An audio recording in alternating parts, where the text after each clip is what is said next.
If you buy something from a Verge link, Vox Media may earn a commission. See our ethics statement. If you've been looking for a tablet to complement your Android phone for many years, your choices have been few and far between. In fact, the Android tablet market has provided so few compelling options that even many Android enthusiasts would recommend that you just buy an iPad if you want a tablet.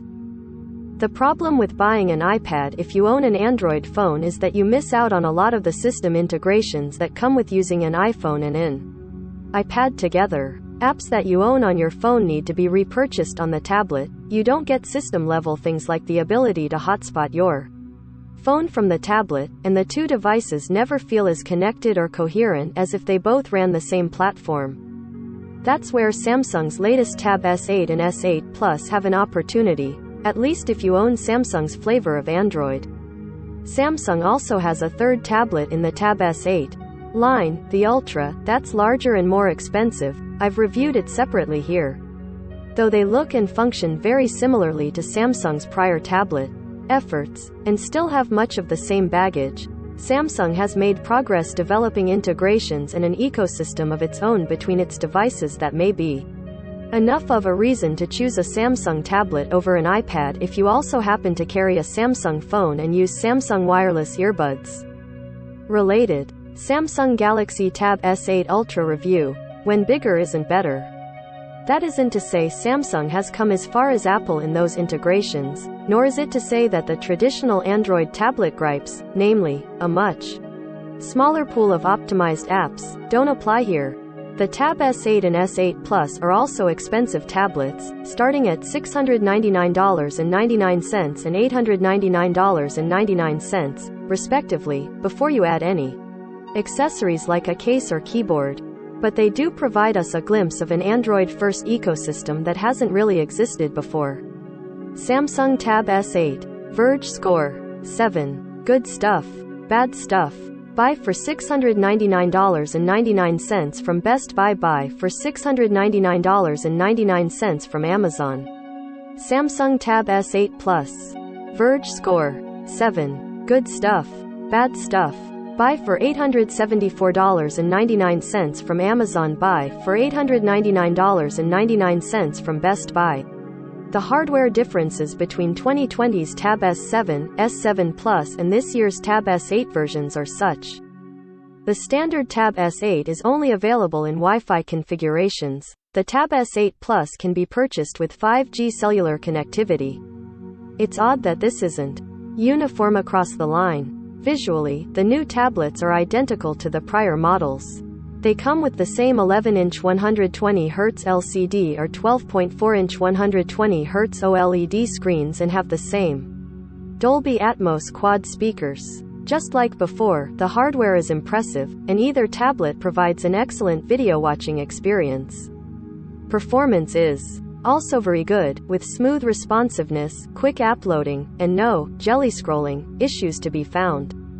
These are priced like premium tablets, and they feel like it, which is a good thing.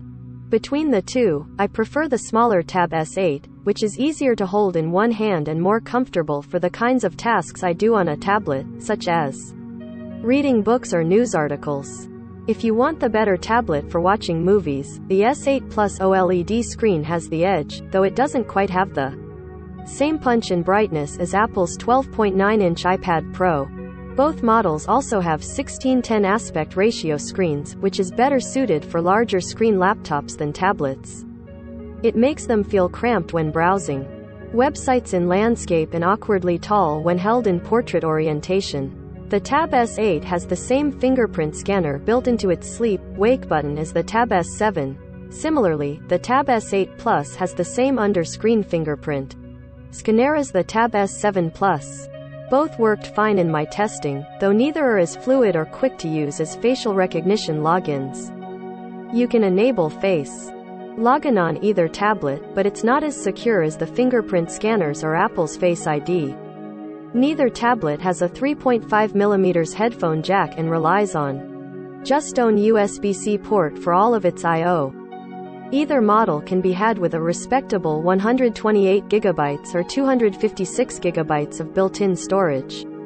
And unlike an iPad, the Tab S8 line supports microSD card storage expansion, up to 1 TB, so you can add more to it after the fact.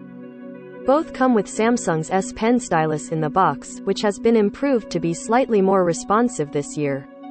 I like the S Pen a lot, particularly for taking handwritten notes on the screen. It has a softer tip compared to the Apple Pencil, which reduces the slipperiness when writing on glass and means I don't need to put a special screen protector on the Tab S8 like I usually do with an iPad.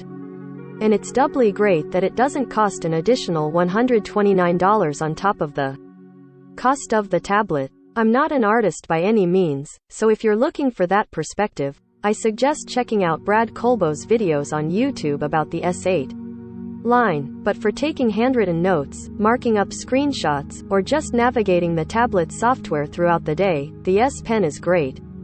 The S Pen magnetically attaches to a strip on the back of the tablet for charging and storage, though it will only charge if it's facing a specific orientation. Weird. The pen will work as an input device without any charge. Charging it up allows you to connect it to the tablet via Bluetooth and use extra functions, like air gesture controls that I've never really gotten the hang of.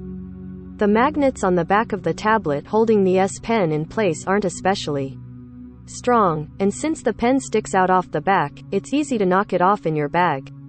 Some of Samsung's cases magnetically attach to the back of the tablets and provide a cover over the S Pen, which keeps it in place much better, but such a case will cost between $70 and $80. Speaking of cases, the Tab S8 and S8 Plus are compatible with the same options as the Tab S7. I was able to test out the awkwardly named $139.99 per $159.99 book cover keyboard slim for both sizes, which pairs a folio design with a trackpad-less keyboard. The keyboard works fine, there's no Bluetooth pairing. Headaches or charging necessary thanks to pogo pins that let it communicate with the tablet, but I missed having a trackpad available. It also only provides one angle of view, which is limiting, and the rear cover has a hole for the S Pen to pass through instead of the cover to keep it in place. If you want to spend more money, you can fix all three of those problems with the $199.99 per $229.99 book cover keyboard, which is unchanged from when I tested it with the Tab S7 models, and comes with its own set of limitations, namely, it's very awkward to use on a lap. Frustratingly, neither the $700 plus Tab S8 nor the $900 plus Tab S8 Plus comes with a charging brick in the box, even though they support up to 45-watt fast charging. Though this has become common among high-end phones, these are the first tablets I've seen that do not come with a charger in the box.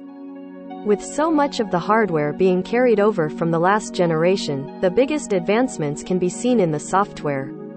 Samsung can't really fix the perennial Android problem of poorly optimized apps that either don't format well to larger screens, don't support keyboard shortcuts, or don't work well with Samsung's desktop-style Dex software mode.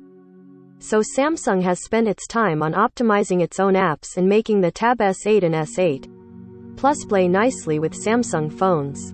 Many of the things that Samsung has developed will be familiar to owners of iPhones and iPads.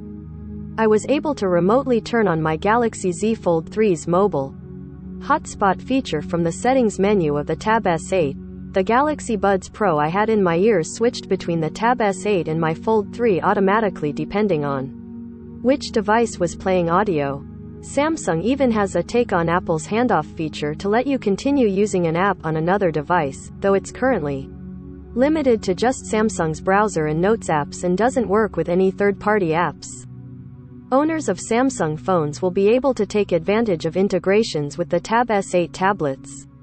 If you have a Windows PC, you can use the Tab S8 models as external displays, just like Apple's Sidecar feature. You can even use the keyboard case with multiple devices, though switching between them involves Bluetooth pairing and isn't nearly as seamless as Apple's new Universal Control feature. Samsung's own apps, such as Internet, its browser, have been optimized to work well on the larger screens. You can synchronize tabs and history between your phone and tablet easily, and the browser does a good job loading and working with desktop websites on the tablet. Since so few of the Android apps I use regularly have been optimized to work well on a tablet screen, I ended up spending a lot of time in the browser, especially when I had the keyboard case. Other stock apps, such as Samsung's Calendar, work well on the large display, as do some of Microsoft's apps, such as Outlook and Office, both of which come pre-installed. Google's apps tend to be more hit or miss, and productivity apps I rely on, such as Slack and Asana, are just awful stretched out versions of their phone apps and don't take advantage of the larger screen at all. Obviously, your experience will vary depending on which apps you plan to use, but it's safe to say that Android still has a long way to go compared to Apple's tablet app ecosystem. Samsung has its own take on multitasking that it's built on top of Android's native ability to run two apps side by side in a split-screen mode. On the tab models, you can split the screen 3 ways, plus add a floating app on top to view 4 apps at the same time. It can be a little confusing and cumbersome to use, but no less than the iPad's strange approach to multitasking. Beyond that, Samsung also has its Dex Mode, which provides a desktop-like environment to run windowed Android apps in. It's meant to bridge the gap between a mobile operating system like Android and a more traditional desktop one like Windows. Though Dex has its fans, hi, yes, I see you in the comments, I've never been able to get along well with it, and that hasn't changed on the Tab S8. Though Samsung's apps work fine in Dex, many Android apps don't know what to do when they are forced into a windowed mode, with small text, odd layouts, and sometimes they can't even launch. There are other weird limitations, too, like the inability to use the mouse pointer to select text in the browser or an app, an action I do many times per day as an editor. Dex remains an option to use in a pinch, but it's not something I would want to work in for long periods of productivity. Work is still a challenge in Samsung's Dex Mode. Android does bring some advantages depending on your use case and needs. If you're into streaming games or running gaming emulators, it's much easier to do so on Android than it is on an iPad. You can pair a controller to either Tab S8 model and have a competent portable gaming rig that comes with an excellent screen and very good speakers. On the flip side, Samsung and Android are still behind when it comes to other services that can take advantage of the larger screen. On an iPad, I use Apple News with a News Plus subscription to read a wide variety of paywalled magazines and newspapers for a simple monthly fee. There's just nothing comparable that I've been able to find for Android. Fortunately, the Tab S8, S8 Plus have access to all of the popular streaming services, including Netflix, HBO Max, Disney Plus, Hulu, and more. The big one missing is Apple TV Plus. You can watch it in the browser, but that's a subpar experience to a dedicated. After years of not seeing a great reason to buy an Android tablet, I have to admit that Samsung has presented a compelling pitch this time around, provided you are already in the Samsung Android ecosystem. The Tab S8 and S8 Plus integrate well enough with other Samsung products. They are excellent hardware on their own merits, and if you have specific use cases that are poorly served by Apple's strict control over iOS, these tablets might just be what you're looking for.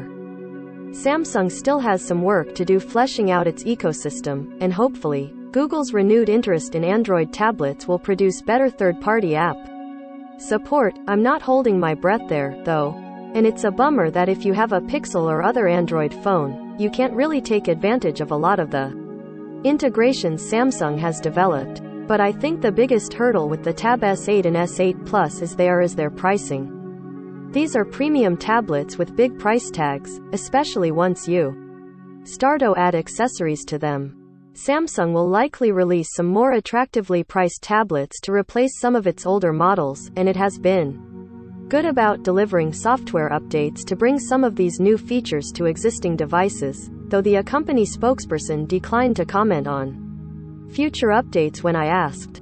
For now, though, if you want a good Android tablet experience and you aren't interested in living the dual-platform life, the Tab S8 or S8 Plus is about as good as it gets. Agree to continue. Samsung Galaxy Tab S8, Tab S8. Every smart device now requires you to agree to a series of terms and conditions before you can use it, contracts that no one actually reads.